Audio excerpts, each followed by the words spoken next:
L'arrivée du Covid a bouleversé le monde et chaque secteur à sa manière.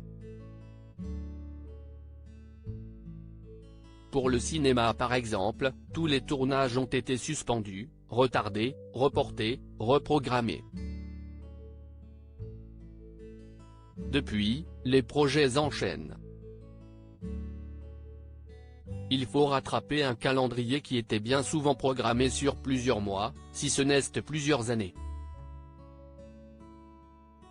Devenu une figure incontournable du 7e art français, Vincent Lacoste en est le parfait exemple. Actuellement, on peut le retrouver à l'affiche de 3 films différents dans les salles obscures, Le lycéen de Christophe Honoré, Fumée fait tousser de Quentin Dupieux, connu aussi sous le nom de Mister Oiseau, et enfin Parfum vert de Nicolas Pariser.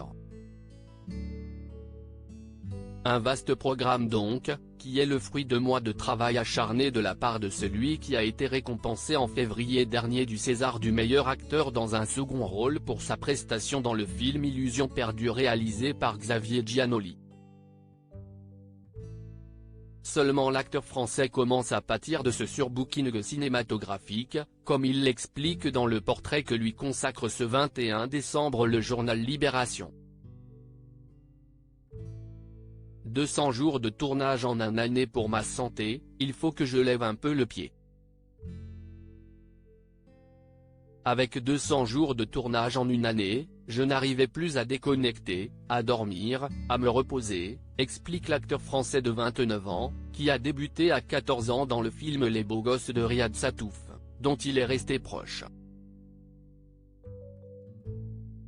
On y apprend également que Vincent Lacoste a la nausée tout le temps, un comble quand on lit quelques phrases plus tard qu'il est aussi hémétophobe, personne ayant une peur des vomissements, note de la rédaction, et est anxieux.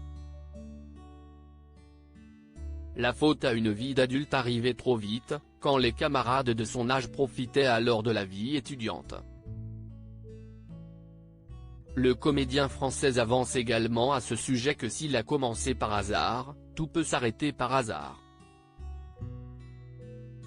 De quoi nourrir effectivement quelques angoisses chroniques pour Vincent Lacoste, qui reste également très discret sur son couple.